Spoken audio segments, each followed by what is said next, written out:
Welcome to the second PAC video interview on Monday, the 17th, 2020.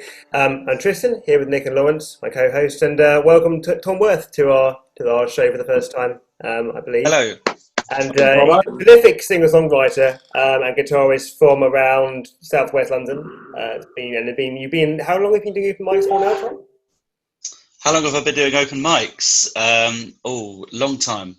So 12 years or something. But that's not all I do.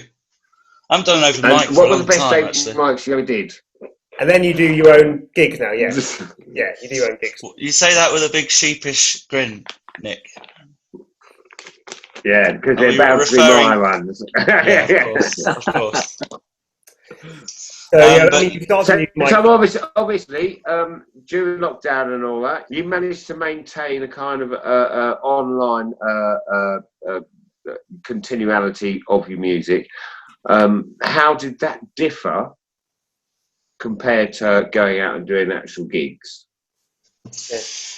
To be honest, lockdown was very good for me because the kind of gigs that I'd ended up playing a lot, I hadn't felt like I'd got much appreciation over the last few years. Not that I was craving appreciation, but doing things like live streams all the time during lockdown, and I know it's like an age-old boring thing now. Everyone's doing live streams, but I did one every week, and the first one was like astonishing because so many people tuned in. I had no idea. I've done live streams for my music page before, and the first one I did just for a bit of fun with a little PayPal donation link. Loads and loads of people tuned in to the first one, the first couple, and I was just astounded because I've done gigs where people don't say nice things all the time. People aren't interacting with you throughout the set. And that's what live streaming gave me, is people, I could actually see people wanted to watch and were attentive and communicative. And that was nice for me. And it actually helped me, actually helped my confidence whilst on stage, so to speak, as well. Like being able to talk to people when I could see what they were writing. And I was very productive in that sense, but also did a lot of other projects during lockdown. Well, a couple of other projects in terms of releasing a single, which I thankfully had already recorded prior to the virus. Right. And that had just been sitting around. Did you hear that? That had been sitting around. That had been sitting around for like a year. I recorded it. Wow. And it was a song that I'd just become lazy really with, and thought I'd never get round to releasing, but ended up releasing. Well, tell us a bit about the song. The song was called Nobody Wants You, which was a song that I wrote about feeling underappreciated a little bit, in a sense, playing music nights and stuff. I wrote it a couple of years ago about, sort of gesturing to the, when you play a gig, are people actually there to enjoy it? Do they want to be there? Are they actually enjoying you, or do they just want a night out? And I felt like live music was becoming quite disposable. It was on, there was a point a couple of years ago where I thought, an open mic was on in every pub, and and there was a busker on every corner. And were people actually, do people actually think live music was special anymore? So it was kind of about that, the oversaturated aspect of live music. Yeah. And do people actually like you because of you? So that's what the song was about a little bit. And I recorded it. I was really happy with the recording that I'd had, and it had been sitting around for a year or so. And then when lockdown happened, I thought I've got a fairly decent phone. So me and Elle recorded it, videoed it on my phone. Yeah. And it was great. Humorous as well. Yeah, I saw the video. I liked it. I thought it was very creative given the circumstances, And you abided by social distancing as well. So You won't have the Tories knocking down on your door, mate. Not anymore, anyway. But yeah, that was an idea to get people involved with the video as well. I put a post out asking people if they wanted their front doors, them to be in the video. Open the front door and slam and then sort of the door slam it in your face. Yeah. And it was a great video, to be fair. Yeah, I like the bit at the end with the box. I love the chorus of the song. Yeah. I love the chorus of the song. It's very powerful, great. And you're great. You are a great songwriter. I love your pieces, as you know that. Thank you, Tony. Yeah, I've always maintained for the audience. Yeah. I'm referring to Nick. Yeah. Okay. Yeah. So I always prefer your own material to when you do covers, which you do covers brilliantly, by the way. Thank you. So it's great to hear you doing new songs and stuff. And so what's going on with the band? To explain what's going on with the band and when we can see Thom Worth out again. I know we've got some restrictions on and stuff, but you're doing a collaboration with Jack Price. Yes. So Long Wave.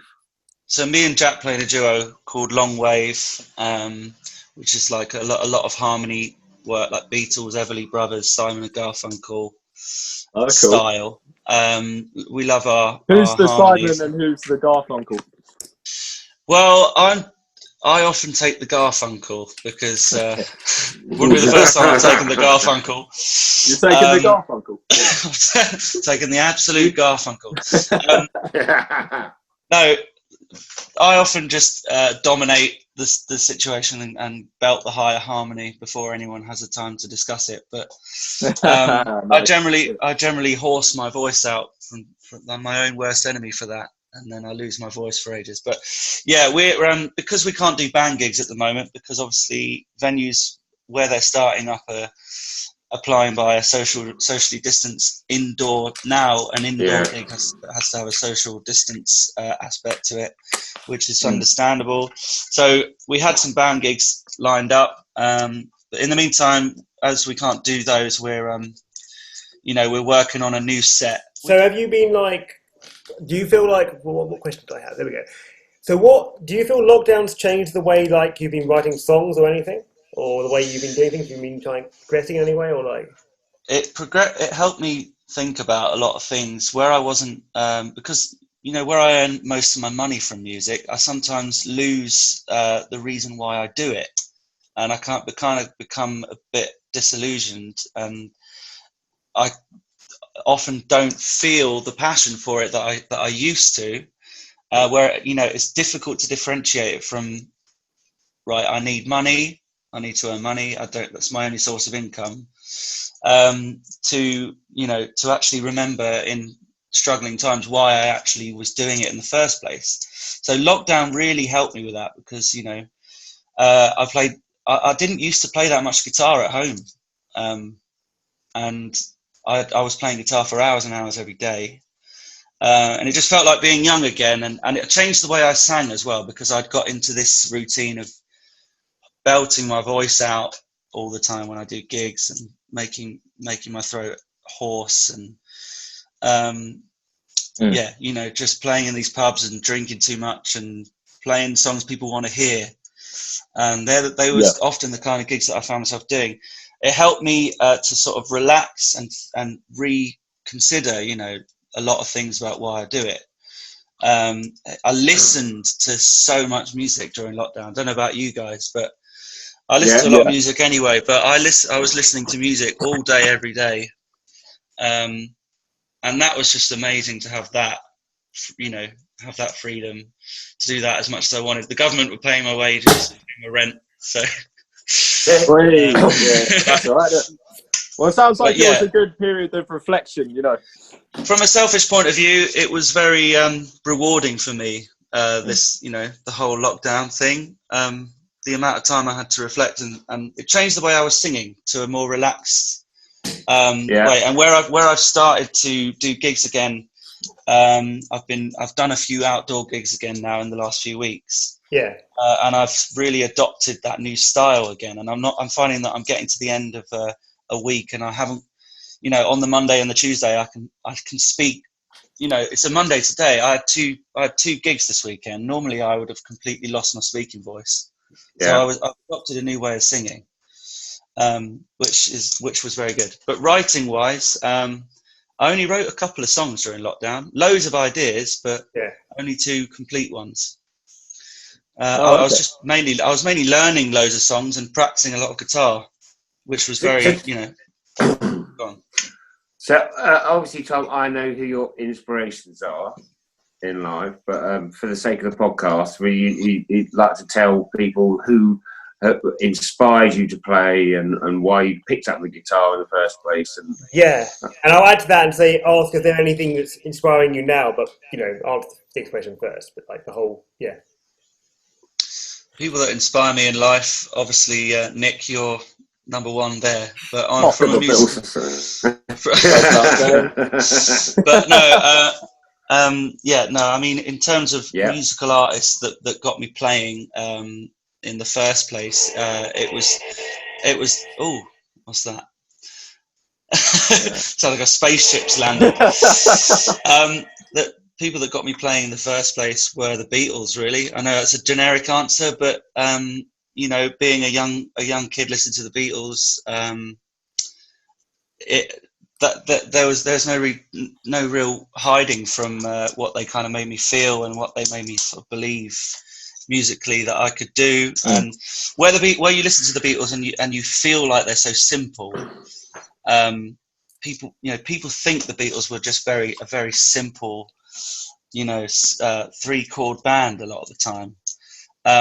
But there's so much depth to the Beatles and each of their individual careers as well. What's going on? Is Tristan getting massacred or something? Alien probing. But no, other artists include Paul Simon, Neil Young, Bob Dylan. Yeah, I was going to say you give off a bit of a Bob Dylan vibe right now. Right now, in terms of it's just the hat. Yeah, man. No, I think you're right. You're bang on about the Beatles, and the fact that they come across as simple is part of the magic of it, really. Definitely, because they made it seem effortless. But I know they were prolific songwriters. Yeah. I know there's a lot of people that love to hate the Beatles as well, and that's always a good talking point. There's nothing wrong. Yeah, my little sister thinks they're overrated. Yeah. Oh yeah, lots of people say that. Yeah. Well, I think maybe it's like for me, we could talk for hours about that. Well, it's like I can appreciate their later material. I think the early stuff I don't listen to because I don't find it interesting. But I do find like the later material. Obviously, I know it was really influential, and that I find more interesting. I find it interesting how you can. There are certain, and I don't want to probably sound with this. There's certain songs where they were just really strange and interesting, and then it just go off from some place. Well, I mean, you know, I often think, can you imagine being around when Sgt. Pepper came out? I mean, no one had ever done anything like that before at all, and they, you know, it must have just been. We listen to it now, and we kind of take it for granted. It's just always, it's always been there. It's always been there, and so people don't really actually go back and think about what it meant at the time. Like no one had done anything like that before. And if you were on a mad trip or something and you heard that come out in the 1960s, you know, because it's been there and it's always been in our lives as long as we've been alive. Well, maybe not all of us, but because it's always been there, we just take for granted what it is as a product. A lot of their later material, Tristan, definitely their later material was because they were doing things that no one else had done yet. I mean, that year of music was so pinnacle in the 60s. Like 1967 was when Jimi Hendrix, Janis Joplin, The Doors, the Beatles. I mean, what an amazing year of music, definitely, man. Yeah. I mean, one thing is that I mean, I want to go back on topic in a second. One thing I was going to say was as well that this is what I like to talk about with musicians. We go to think about these things, but for me, and I think for Nick as well, Jeff Wayne's Wars World was really amazing and really special. And I think that and I don't know if you know as well, Tom. Yeah, you know it. I've got that on vinyl actually. Oh right, okay, yeah. And that was groundbreaking too. But I think it's like certain records not paid as much attention to as others, and I'd love to like go back and explore those things again, and like what led to that level of development. I think like very interesting to me. That's the one for me is the most interesting. But that's just one thing I get jealous about listening to that music is that I wasn't there at the time. Do you know what I mean? It's there now. Everything's so accessible for us now that we can just go back and go, I can listen to that whenever I want. But if it was part of your life at the time, that's the kind of thing I get jealous about. Like when it came out, we all must have been amazing. Must have been mind blowing. I mean, Nick's scene probably was alive when World War World came out, but the three of us weren't born yet. So yeah. What year was War of the Worlds? 78. So I think you would have been about 11, wouldn't you, Nick? I think. Yeah, something like that. Yeah, I remember going to see. I remember going to see Beethoven. Oh yeah. No, not that old, Nick. Yeah. Down at the Brave New World. Yeah, down at the Brave. Yeah. Bait at the Brave, they called it. Gonna go see Beethoven down at the Brave tonight. Yeah, indeed. Every lucky Mozart might turn up or sang. I don't think that's Nick. Point there. Well, but it is a good point though. I think it was different.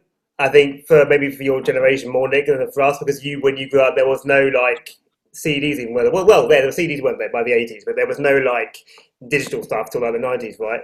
But you weren't but streaming is just so like. One thing I really find about how music's released now is, your favourite band will have a new album come out and you'll go, oh, that's out today. You click it on the Friday, it comes out in the morning, you click it and you just play it on your phone and you listen to it and you scroll in Facebook and you're like, oh, this is a good album, innit? But like back in the day, I wish it was still like, where you would go and queue all night to get your favourite band's new album. Yeah. It's so disposable now, music, that you have to do something incredible to catch people's attention or to get any kind of attention. It's almost too convenient, yeah. It's too convenient. It's so much stuff there that you don't know where to start sometimes. Yeah. Yeah, the menu is so big now, like, it's easy to just get distracted. There's too many musicians nowadays. Everyone's a musician. Everyone and their dog is a musician. Yeah. Yeah. Maybe this is the thing. This is a really interesting point, and I think maybe we should do a longer podcast about this with you and maybe someone else in the future. Like maybe with two people, you and I don't know, someone who's got an interesting opposing viewpoint, maybe, and we could like have a debate about it, because I think that sounds good. Yeah, I'd love to do that. Because actually, we actually haven't spoken much about this before, and it's very true what you say. Things are too disposable, and it's really hard to know how to make that work. Yeah, it's very strange. It's weird for me, for example. There's so much stuff that I like, but even then, it's only actually within. I only stick to like 4 genres that I like overall, and that's like metal, rock, classical, and jazz, more or less. But then I do like bits of EDM, bits of hip hop. So if you look at that, even my listening playlist is still huge, and I get very. It's cheapened the whole thing, I think, and it's Yeah. So how you can change that through being really original and unique. You have to do something unique, and you have to stand out, and you have to have the right exposure to the right kind of people. Well, when you go to someone's house and they've got a massive record collection, and you just take like a lot of enjoyment from going through it, but like you'll never go on someone's computer to see them. There's his record collection. Let's go. Yeah. Hey, there you go. You see, like there's a lot of like worth in that, a lot of value. Albums are so fucking heavy, though, aren't they? When you move in the house, Tom, albums are so fucking heavy. They are indeed. You don't want to put them all in one. You don't want to put them all in one box. Let's put it that way. No, with a wet bottom. You got a wet bottom. Put the shittest ones at the bottom. Yeah, no, you don't want to put them in one box because you won't be able to carry it. I just put them all in loads of Sainsbury's bags. Sainsbury's, yeah. You go with Sainsbury's. That's the ticket. Yeah, mate. So we're going to probably finish in a couple of minutes, but one other question I had for you was, so obviously we were talking at the beginning about live streams you were doing and how that's been good for you and whatnot. How do you see this whole thing going as things go on, and what do you think? What would you like to do, for example, to help the arts industry? What kind of things are you thinking about with regards to that, in terms of the pandemic and what we can do moving forward? I'd just like to keep people interested in live music. Do you know what I mean? I mean, where people haven't been able to have live music, like, and they've been able to access people playing at the touch of a button on their phone. Like you were saying, yeah. I mean, you know, I didn't want to oversaturate by doing a live stream every single night, because you can just run it into the ground and people would take, you won't be take it for granted. Like people would take it for granted. You won't be special anymore if you're doing it every single day, and right, yeah. And they wouldn't mind missing it if there's going to be another one. Exactly, They know there's going to be another one. And so I tried to be conscious of that. But I think as we come out of this, I'd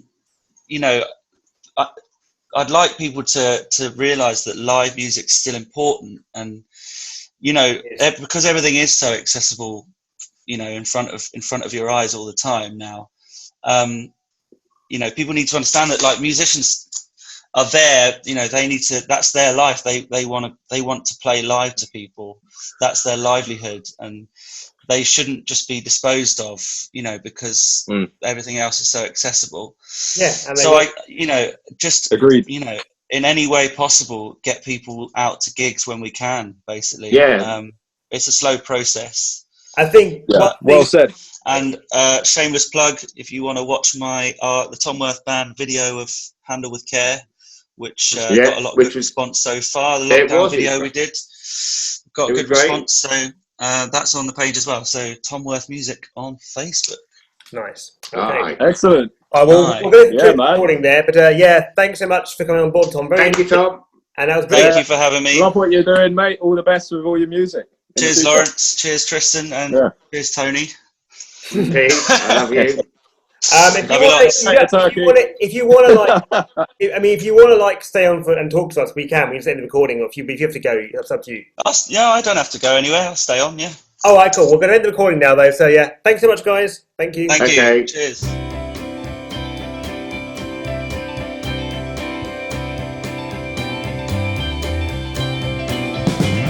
I've been told by a friend there's a place that could lend me a stop for the night with my song.